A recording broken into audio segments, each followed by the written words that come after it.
Vous avez, pour ceux qui ne le connaissent pas, Frankie Osner, donc correspondant régional, secrétaire régional de la région PACA. Christian Carbonel, donc secrétaire des Bouches-du-Rhône CPAM, vous l'avez entendu.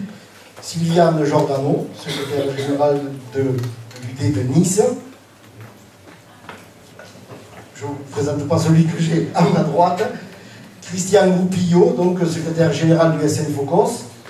Myriam Barnel, qui est secrétaire générale de l'UD du Var, qui va nous dire quelques mots tout à l'heure, ou tout de suite même. Et puis Henri Bérard aussi. Le plaisir, c'est de voir des nouvelles têtes. C'est une conférence nationale professionnelle que l'on peut qualifier,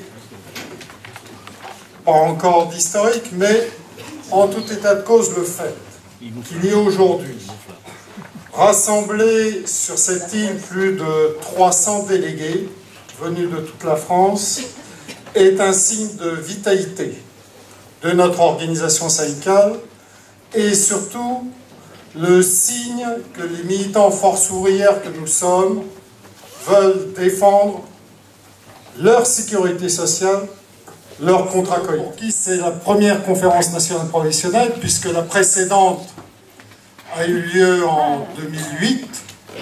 Ensuite, nous avons eu une conférence nationale professionnelle à l'intérieur du congrès de la Fédération en 2009. Et c'est donc, pour certains, un petit peu éloigné. La conférence nationale professionnelle est le moment où nous nous réunissons pour débattre, confronter nos points de vue et établir ensemble la feuille de route de la section fédérale. C'est aussi le moment où nous pouvons, tous ensemble, voir la force que nous représentons, l'apport pour notre contrat collectif de travail et pour la sécurité sociale. Plus de 300 délégués à dire nous voulons garder notre sécurité sociale, nous voulons garder notre contrat collectif de travail. Nous avons la responsabilité à notre niveau, tant de défendre la sécurité sociale avec la Confédération contre les plans destructeurs au nom de la réduction des déficits publics, mais notre responsabilité, elle aussi, elle passe par notre travail quotidien pour faire appliquer la convention collective nationale, pour améliorer cette convention collective par la signature d'accords quand il ça apporte une amélioration pour l'ensemble du personnel. Et nous pouvons être fiers, ensemble, du travail que nous avons effectué ces dernières années et que nous allons continuer ensemble, jeunes, moins jeunes, anciens militants, car je dois dire ici que, y compris les retraités, continuent d'apporter à la section fédérale en tenant des permanences, et je salue au passage Christian Fourmy qui tient une permanence régulièrement à la Fédération et qui, dans vos pochettes, c'est une partie de son travail avec Jean-Pierre Dubois, la brochure Vos droits, qui doit permettre aux militants que nous sommes de veiller quotidiennement à cette, comme la prunelle de nos yeux, à cette convention collective nationale. Mes chers camarades, nous pouvons être fiers de ce que nous faisons et de ce que nous allons continuer à faire. Vive la sécurité sociale! Vive la Confédération Générale du Travail Force Ouvrière, vive la section fédérale. Merci.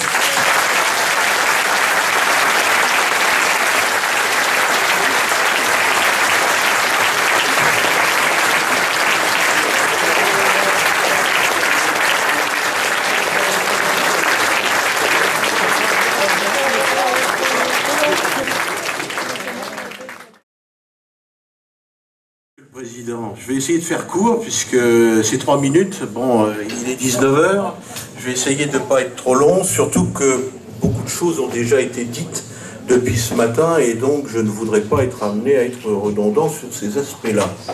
Pour autant, donc, je voudrais adresser à la conférence nationale professionnelle le salut des adhérents du SN Focos, de tous les adhérents du SN Focos.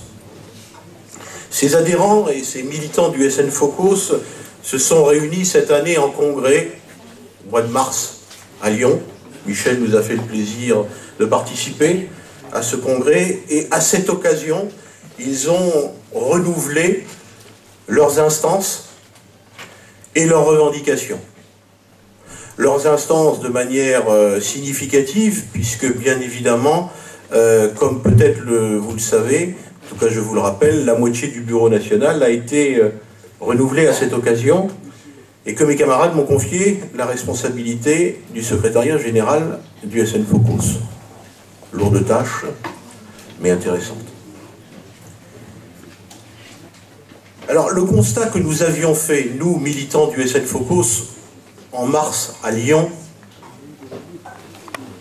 c'était que les indicateurs dans les différentes branches étaient au rouge. C'est ce qu'on a entendu depuis ce matin dans tous les secteurs. UGCAM, médecins salariés et autres.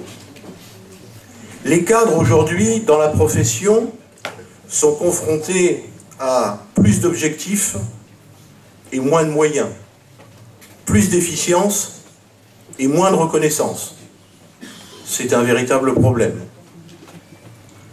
Dans ce contexte, bien évidemment, les personnels du niveau 5 au niveau 9 et au-delà vont mal. Les responsabilités ne sont plus rémunérées à leur juste mesure. C'est pas nouveau, mais ça continue et ça s'amplifie. Les conditions de travail ne cessent de se dégrader, y compris pour les cadres. La souffrance au travail est constatée. Depuis que j'ai en charge le SN Focus, il n'est pas une semaine, je dis bien une semaine, sans qu'un cadre ou un agent de direction me téléphone pour des cas de souffrance au travail. On est donc dans une situation critique pour la profession. Ça, je crois que nous partageons cela. Alors, la situation du contexte économique que Michel a rappelé ce matin dans son rapport d'activité nous amène, me semble-t-il, militants du SN Focus et de la section fédérale, à faire preuve de beaucoup de pragmatisme dans les actions qui sont à mettre en œuvre, et en particulier au niveau de la défense du contrat collectif. Nous souhaitons pour notre part, au niveau du SN Focus, à pouvoir poursuivre le travail qui a été mené en commun depuis maintenant de nombreux mois, voire années, avec la section fédérale, et je prendrai quelques exemples pour indiquer le sens des choses. Nous avons mené ensemble la bagarre sur la politique de rémunération 2011 et l'accord auquel nous avons abouti. Le SN Focus, comme vous le savez, a été dans la bagarre du début à la fin, et qu'il n'a pas pu apporter sa signature au protocole parce que l'employeur a décidé qu'il ne devait pas y avoir de mesure générale d'augmentation, et que de ce fait, il fallait exclure de la photographie un certain nombre de cadres au-dessus du niveau 9, praticiens conseils, les agents de direction. Avaient-ils démérité pour autant? La réponse me paraît être négative. Il s'agit bien là d'une volonté de l'employeur de marquer le coup, je dirais d'enfoncer le clou sur la tentative qui a été de remettre en cause la convention collective. On en a parlé au travers de la suppression du 14e mois que nous avons réussi collectivement à faire reculer. Je dirais que c'est ensemble, avec la section fédérale, que nous avons pu aboutir à ce protocole qui, même s'il ne couvre pas l'ensemble des collègues, a permis d'apporter, dans une situation difficile, une augmentation. Bien évidemment, nous aurions préféré une augmentation générale de la valeur du point. Nous continuons à dire au SN Focus que c'était possible et que la mesure pouvait être prise pour l'ensemble des catégories professionnelles.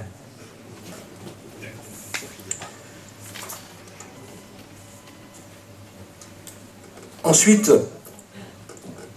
je pense que la situation fait qu'il nous faut aller à l'essentiel entre nous. Cette année est une année importante pour la SN Focus, comme je vous l'ai dit, un renouvellement, des changements d'hommes, une poursuite d'une politique orientée sur la défense du contrat collectif de travail. Je crois que nous n'avons plus le droit, nous n'avons plus le temps, et nous avons l'obligation de travailler ensemble dans une spécificité que nous avons chacune des structures, section fédérale et SNFOCOS, pour aboutir à la satisfaction de nos mandants, employés et cadres.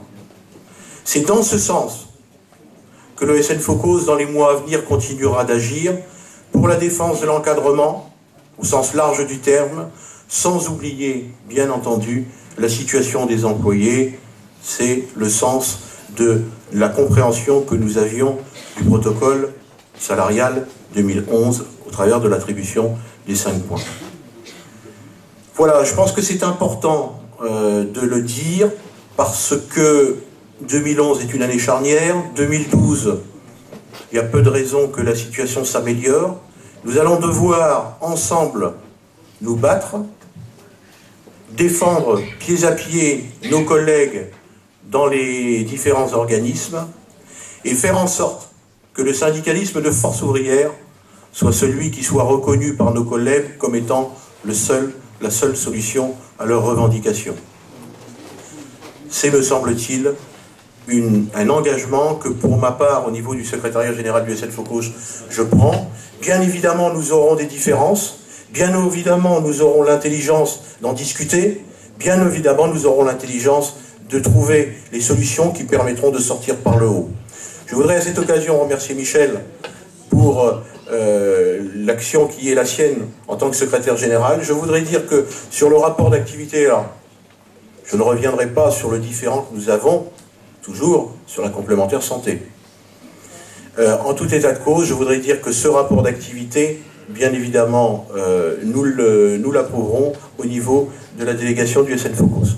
Je voudrais terminer en remerciant les camarades du comité d'organisation, Christian et son équipe. Nous sommes accueillis ici de manière très satisfaisante, de qualité, et ça, je dirais que pour en avoir organisé quelques-uns au niveau du SNFOCOS, nous mesurons le travail que cela représente et nous les en remercions. Vive la section fédérale et vive le SNFOCOS.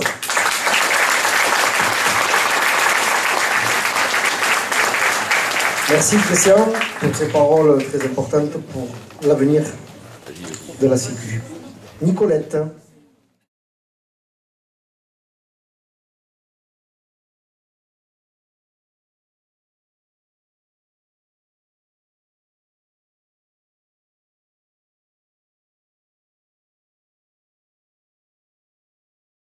Mais presque, effectivement. Merci. Monique, tu as donc la parole. Je remarque que c'est juste quand je prends la parole que tu interviens. Mais c'est parce que je t'aime, Monique. Je le sais.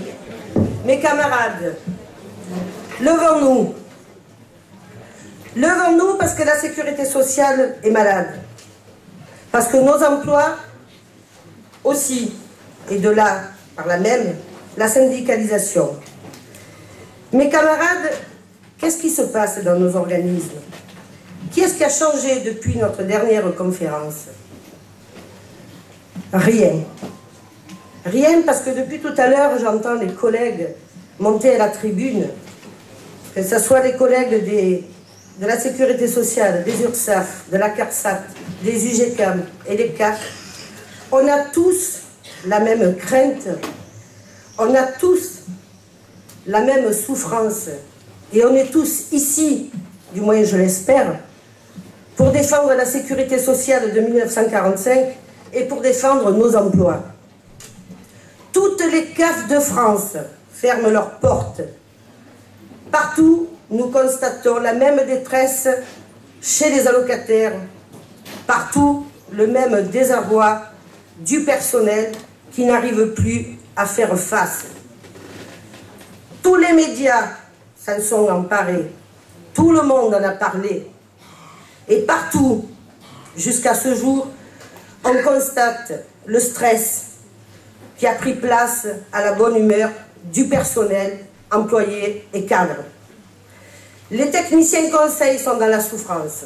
Les travailleurs sociaux le sont également. La demande sociale explose. Les dispositions prises par tous les directeurs des CAF de France n'ont pas permis de rétablir la situation sur les dossiers, ce qu'on appelle nous les bons de travail.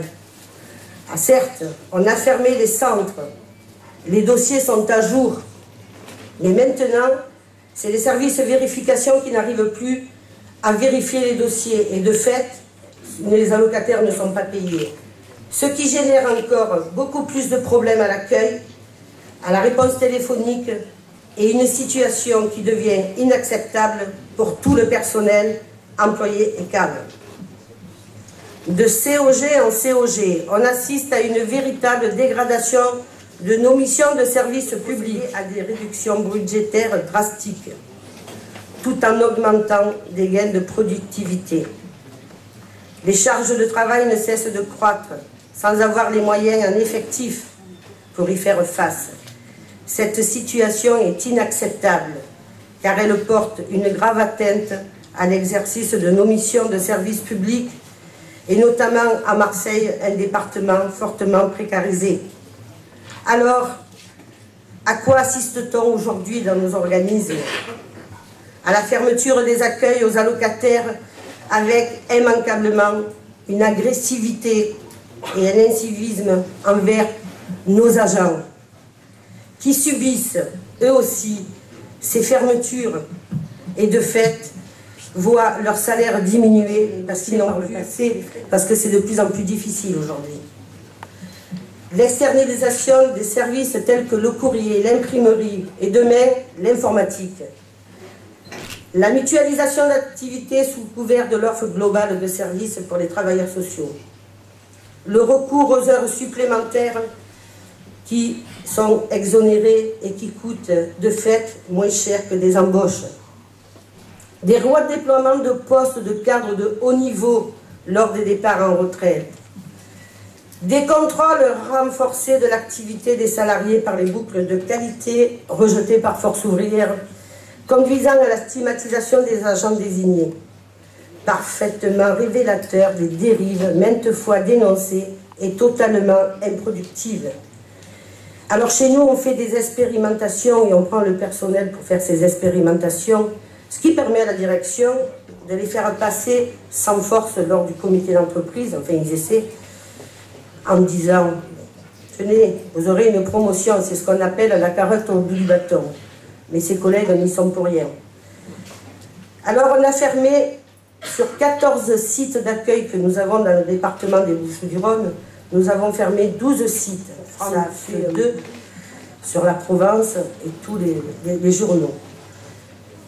Alors quand on accueille, eh bien, il y a trop de monde au guichet, on ne peut plus liquider. Et quand on n'accueille plus, on est au guichet, eh qu'est-ce que c'est fait? Les allocataires, ils sont devant la porte et puis ils disent, mais ils sont feignants ces agents. C'est toujours fermé, ils sont en congé. Et petit à petit, eh bien, c'est le démantèlement et c'est la caisse de notre institution.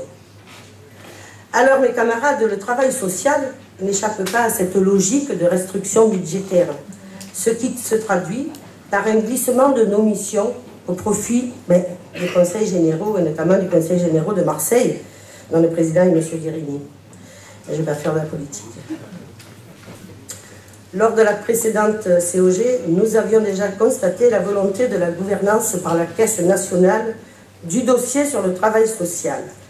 Processus accéléré et acté dans une lettre de la CNAF, et je la cite, qui dit que plus que jamais, c'est la CNAF qui pilote et conditionne le travail social des CAF. Les interventions des travailleurs sociaux ne s'effectuent plus à partir des demandes et besoins des familles, mais à partir d'une offre de services imposée nationalement sous couvert du modèle informatique. Quant aux familles ciblées, les travailleurs sociaux savent de quoi je parle, c'est autre chose.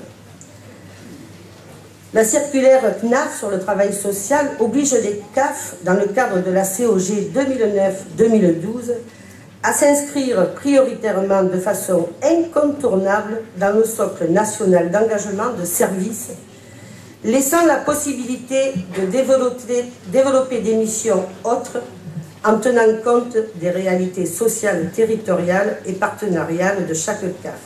mission quasiment impossible à cause de cette COG qui prévoit la suppression des effectifs. Vous le savez, un poste sur 2 sera remplacé en 2010. Cela constitue une véritable mascarade, car cette possibilité laissée au local n'est assortie d'autres moyens supplémentaires, et notamment en effectif, pour les CAF. Bien évidemment, le travail ne pourra pas se faire, ce sera le Conseil général qui prendra tout. Par contre, je vais dire que chez nous, la CAF, on aurait pu avoir recours à des travailleurs sociaux supplémentaires, puisque la CNAF prévoyait le paiement par le Conseil général sur le travail social. Mais notre directeur a préféré, bien évidemment, faire ça à titre gratuit, ce qui fait qu'aujourd'hui, nos travailleurs sociaux travaillent, mais le travail sans être rémunéré. Ceci dit, à qui demande-t-on d'obtenir plus de résultats? Mais aux employés et aux cadres de proximité, aux cadres d'accueil et à l'encadrement en général, qui est la seule variable d'ajustement du manque de moyens, puisqu'ils ne sont plus remplacés. Aujourd'hui, les départs en retraite des cadres de niveau 8 et 9, ils ne sont plus remplacés, on remplace par un technicien niveau 2, et puis le cadre qui était niveau 6 ou 7, il fait son travail. L'accroissement de la charge de travail pour l'ensemble des salariés cadres et des employés des services administratifs et sociaux conduit à une dégradation importante des conditions de travail et de la qualité de service, avec en corollaire un accroissement du stress et d'une souffrance au travail. Alors aujourd'hui, si on devait résumer, cela donnerait quoi? Ah bien, beaucoup plus de pression, beaucoup plus de charge de travail, plus de pénibilité, plus de souffrance au travail, moins de salaire, bien évidemment, et moins de défense. Alors mes camarades, je voudrais citer un camarade, Bertolt Brecht, qui disait « Celui qui combat peut perdre, mais celui qui ne combat pas a déjà perdu. » Alors mes camarades, combattons.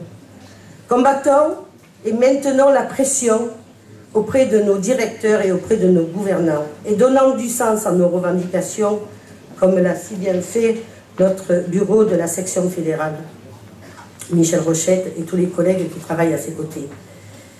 Mes camarades, la lutte ne doit pas cesser. On doit continuer à se battre, on doit continuer à revendiquer avec des revendications justes, parce que nos revendications, elles ont toujours été justes, pour que demain, les jeunes continuent d'avoir la même sécurité sociale que nous avons, c'est-à-dire la sécurité sociale solidaire, la sécurité sociale de 1945. Mes camarades, vive Force ouvrière, et je vous remercie de m'avoir longuement écouté. Merci beaucoup, Monique.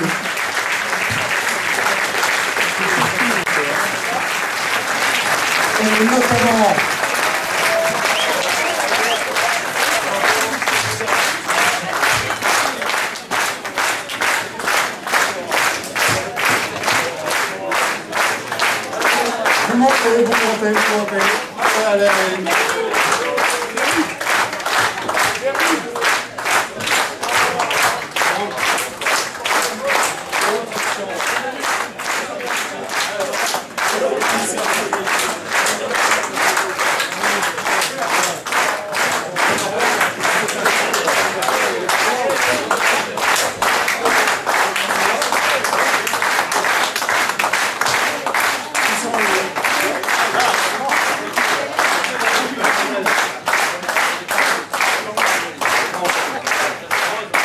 Alors, nous avons des copains de Marseille, des copains de Toulon et des copains de Nice. Et puis, quand même, parce que je ne suis pas sûr que nos deux Serge, j'aimerais bien qu'il y ait un copain de Nice qui a une voix assez extraordinaire, il nous a régalé un petit peu. J'aimerais, allez, quand même, viens un petit peu quand même... rapidement, hein, tu nous la fais pas au complet, mais... La Pissaladière. Par exemple, allez, un petit peu. C'est la plus connue, voilà. Je l'ai chantée hier soir. Voilà, Capella, ça va être difficile parce que c'est tôt pour un chanteur d'attaquer comme ça, Capella. Pour me faire plaisir et vous faire plaisir. On dit partout que les affaires ne marchent pas, c'est désolant. Les travailleurs n'ont rien à faire, et les chômeurs en font autant. Et les riches ont tous mauvaise mine, on vit le temps des derniers jours flus. Demain, ce sera la famine, en bon histoire, l'on s'en fait pas, car nous avons la pissaladiera, l'opamania et la soca. Et pour changer cet ordinaire, oui, nous avons de fameux plats, la totale et blé, la boutine, les raviolis, etc. Et chantons la pissaladiera, l'opamania et la soca. Et chantons la pissaladiera, c'est le régal de l'estomac niçois.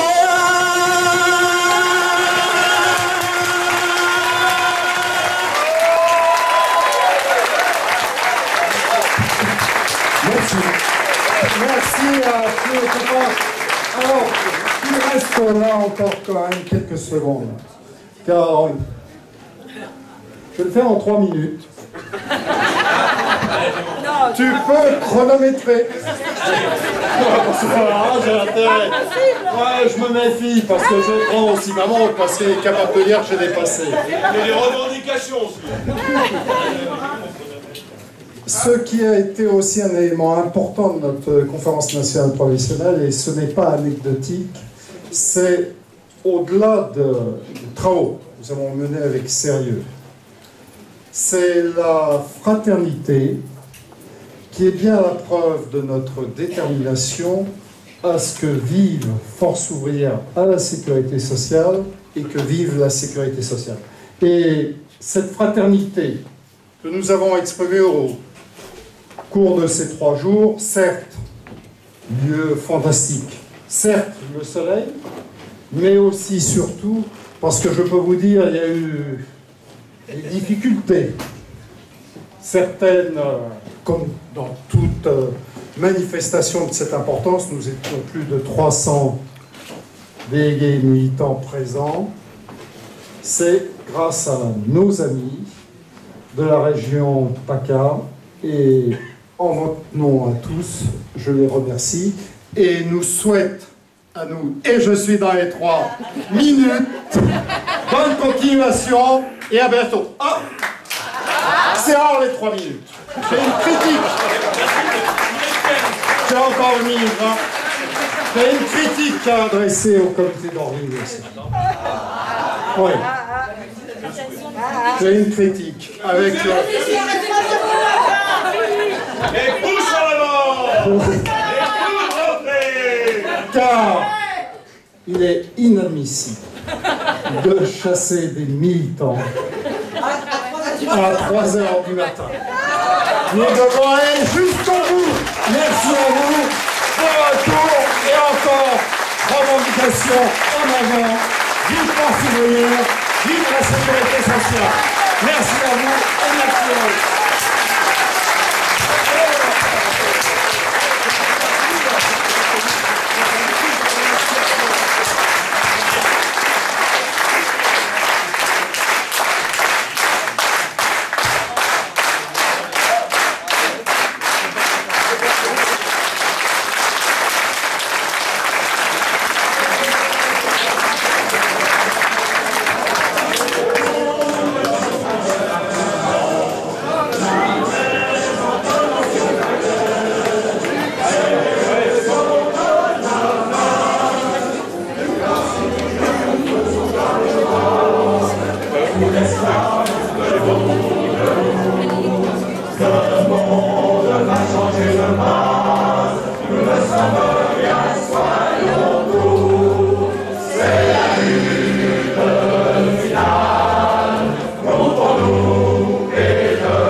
dit, on reste le poing levé pour le meilleur sans le pire.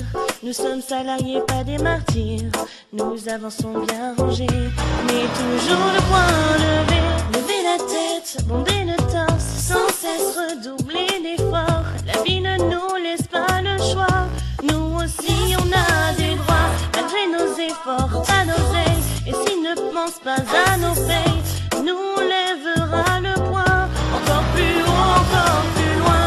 Viser la thune, pas juste pour du beurre. Même à l'usure, on y croit encore et en cœur. Des belles manifs, avec effort j'en ferai. J'en ai déjà fait, mais toujours le point levé. On n'est pas, somme toute, des billes qu'on engage, qu'on déshabille. Sans mettre les formes, ça met les boules. Ça sert à échauffer les foules. Salariés, fiers d'être populaires, il nous faut bien plus de salaire, bien plus d'argent que de misère, bien plus pour acheter de la pierre. On n'a qu'une philosophie, revendiquer bien plus d'acquis.